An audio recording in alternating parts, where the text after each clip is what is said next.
Welcome to the Speak of the Devils Untimed Down, our Friday supplement to our weekly main show. I'm Brad Denny with 3TV. And I'm Joe Healy with DevilsDigest.com. All right, Joe, it is NFL draft season, just a couple months away from the NFL draft in Pittsburgh. A bunch of Sun Devils are hoping to hear their name called, and that also means that a few of them, I think 4 in total, are in Indianapolis currently at the draft combine. Now, that's the marquee event on the NFL draft calendar. Of course, the ASU will hold their own pro day in March, but this time of year got us thinking a little bit about some of the great performances that we've seen before and perhaps some that we never got to see but should have. Yeah, here we are on Friday. We are in the midst of the 2026 NFL Scouting Combine. And here on these Friday mornings, when we're not in season, we're not previewing a game, as y'all have probably seen by now, we like to have a little fun, get a little creative. So what we're going to do right now is we're going to knock out some of the most impressive NFL Combine performances by Sun Devils this century. Then we're going to get real creative. I'm going to keep that a secret till we get there. So what we're going to do is we're going to knock out like the top 5, some of the most impressive combine performances ASU has had since the year 2000. These may not necessarily be the absolute best or the absolute most well-rounded, though in some cases they are. They might be some individual performances that really stood out. Now then, kind of as a preface, we will say that getting archived combine information, not always the easiest thing in the world. So we're kind of trusting the internet on this one. But again, it's a Friday, so we're going to have some fun with it. So we're starting with number 5, and this is a legendary Sun Devil. I know each and every single one of you remember. That's Jalen Strong in 2015 at the Combine that year. He tied for the 5th best vertical leap at 42 inches, had a top 25 40 time at 4.44. Obviously, he's a big body dude, so running and jumping like that's a big thing. He was a 3rd-round pick into the NFL. So he was someone that obviously had a star-studded ASU career, capped that off with a real solid combine. Yeah, of course, there was some talk that he might be able to go in that first or second round, fell a little bit there. But yeah, when you have that vertical jump, you obviously saw that transcend on game day with those back shoulder throws. And there was very few Sun Devils in history that could just go up and get a ball like Jalen. Now, this is a guy coming up to number 4 who played for ASU about 20 years or so ago. And when the combine was coming up, a lot of folks were wondering if he would really put on a star performance, and he did just that, at least in one category. That's Josh Barrett in 2008. He was obviously a safety for Arizona State, clocking in at 6'2", 223 pounds. That's a big dude. He had the number 8 overall 40 time that year at 4.34. That is some speed for a dude at 223 pounds playing that position. He ended up being a 7th-round pick. He played 5 seasons in the NFL. I remember there was a lot of buzz all throughout Josh Barrett's ASU career about this dude can fly. When he gets to the combine, he's going to make some noise. And that's exactly what he did with that, mid to low 4.3 40. Yeah, guy that covered a lot of ground on defense. And when you see that 40 time, it makes perfect sense. So now this number 3, we're going to lump a few guys together. These are my dudes right here at number 3. We're talking about the weightlifters. ASU's had some impressive performances in the bench press there. In 2016, remember offensive lineman Christian Westerman, he had the most bench reps that year at 34. Scott Peters in 2002, he tied for the most with 36, as did Victor Leyva in 2001 with 37. I like to lift weights, but I couldn't do 37 reps at 225 pounds like these guys are doing. Now, Leyva and Christian Westerman were both 5th-round picks. Scott Peters was a 4th-round pick. He's in coaching now, I believe, at the professional level. So those were some stud offensive linemen that were getting it done with the beef there in Indy. Yeah, it'll be interesting to see over the next couple of years the Coach Joe Connolly disciples that are be coming through that combine there. I'm not sure if any of them are putting up those numbers because when you start seeing each and every year, guys get into that mid 30s, upper 30s. I mean, that's some very rare ground for NFL draft prospects to get. But ASU's got some dudes that are be coming in the next couple of years that might be challenging that. So now we get into our top 2. This second one is maybe one that slid under the radar, maybe one that just may not be as memorable to Sun Devil fans. Number 1, I think a lot of you are going to remember, but this dude definitely deserves some recognition for what he did at the Combine. And that's cornerback Chris McKenzie in 2004. If you remember, he was a junior college transfer during the Dirk Cutter days, so he only had a limited time in Tempe. But in that 2004 Combine, He had the third best overall vertical leap at 45 inches, tied for the fifth best 40 time at 4.31, was 17th in the three cone drill. So this is someone that had really high placings in some key categories, really solid in some others as well. Now, he didn't go drafted, but he did spend the 2005 and 2006 seasons with the Houston Texans, playing 3 games in 2005. But man, that was some speed and some athleticism that McKenzie showed off that day in 2004. It is always fun, like, kind of one another annual thing that happens at the draft is some of those guys that maybe come in a little bit unheralded, don't necessarily have the huge careers on the field, but then go in and just test off the charts. And NFL teams, there's always a few coaches or GMs out there that say, "Oh, I can do some things with that raw talent." And obviously, you mentioned McKenzie didn't had some cups of coffee at the league level, but it was cool to see that what he was able to do in Indy.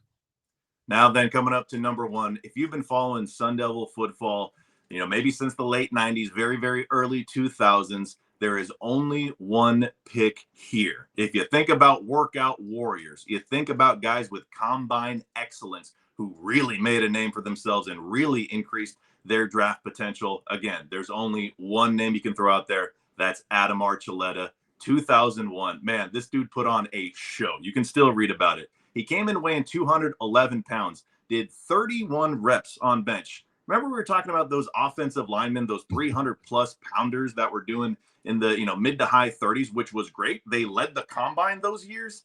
At 211 pounds, Adam Archuleta did 31. That was the most bench reps of that year among anyone who wasn't a lineman, a fullback, or a linebacker. So we're talking all defensive backs, which remember he was a linebacker at ASU, but was a defensive back in the pros, and all skill position players. He obliterated all of them. Now then, he ran a super fast 40. There's some mixed information online. I've seen 4.37. I've seen 4.46. 4.46 seems to be listed a little bit more prominently. Either way, dude, that is some speed to mix with that power. He worked out across the board in an excellent way, shot up the charts, ended up being the 20th overall pick in the first round by the St. Louis Rams that year in 2001. Obviously, a team that not too long before that had won a Super Bowl, so a great franchise at the time. Again, all time, I know the combine goes back before the year 2000, but I don't think that there's a name among Sun Devil football that stands out more for his incredible combine performance than what we saw 25 years ago by Adam Archuleta. Yeah, obviously a tremendous ASU career and it's extremely productive on the field and going to the pros.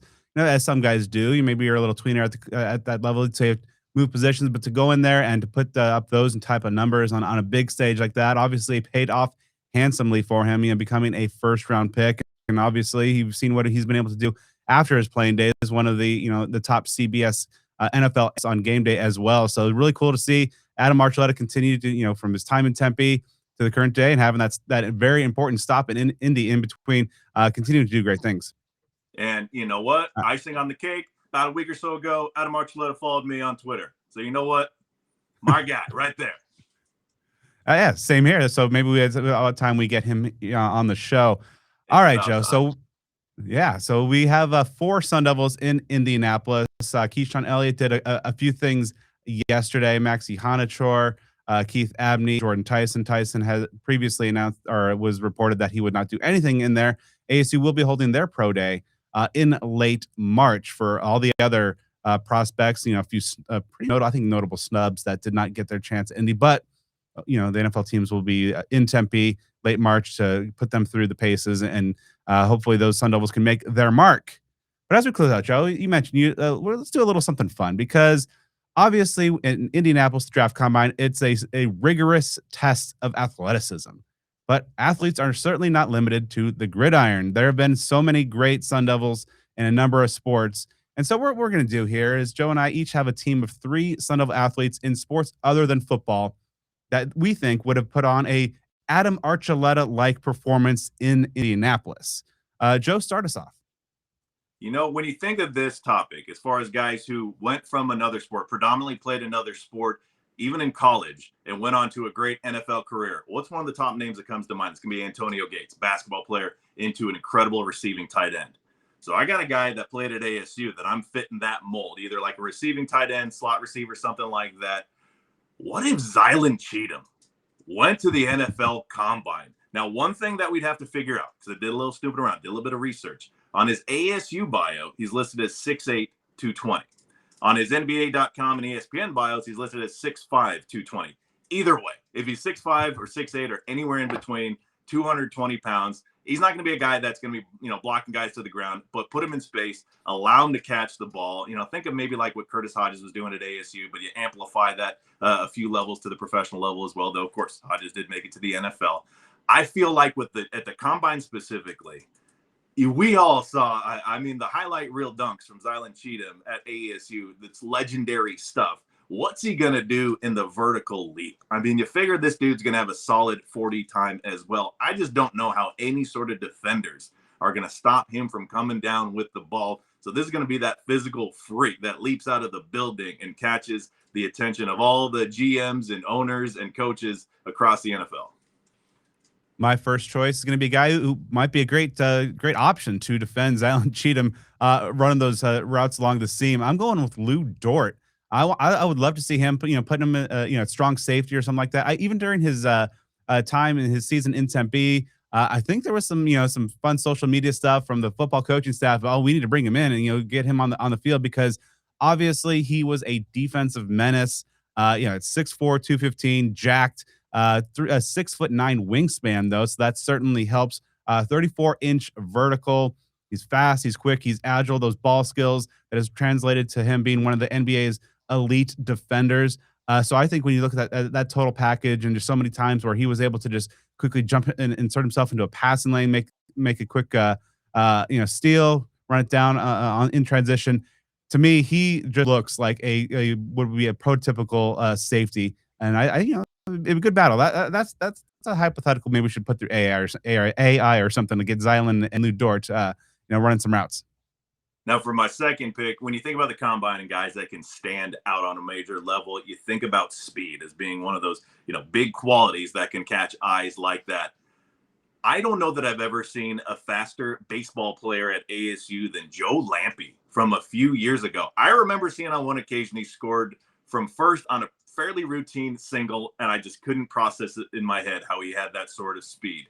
Now, on ASU's website, he's listed at 6'1". On the MLB sites, he's listed at 5'11". Across the board, listed at 185 pounds. Let's call him about 6 foot, 185. Of course, he's in the Cleveland Guardians organization now. I'm seeing him. I think he could go either way. You could put him at cornerback, but I like the wide receiver spot. He plays that center field. He can track down balls. He's got that elite speed. I feel like he's someone that you can just send down the field fast as possible, chuck it up there, and he's bringing it in for 6. At the combine specifically, I think he'd have some 40 numbers that would absolutely blow people away. All right, my second pick is also from the baseball team. Not necessarily going to be, I think, that fast, but a guy that came into ASU with that 5-tool tag, a guy that could do everything well, and that's Isaiah Jackson. I want to see him line up at a wide receiver. Maybe make him kind of one of those like jumbo slot guys, because he stood 6'3", 220 pounds. Obviously, great all-around athlete. Modeled his game after Ken Griffey Jr. So that kind of gives you a sense of the athleticism there. But we saw him battle throughout his ASU career, year in, year out, and then having that final breakout season where he just kind of put everything together. He has strength, as evidenced by that power surge he went on.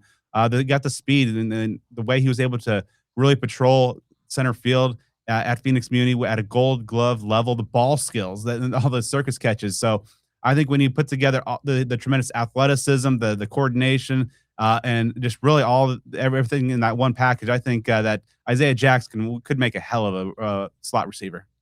Now, for my third and final pick, you had to know that I'm going to pull somebody from the wrestling program. We got a couple skill players earlier. Now we got to get in the trenches.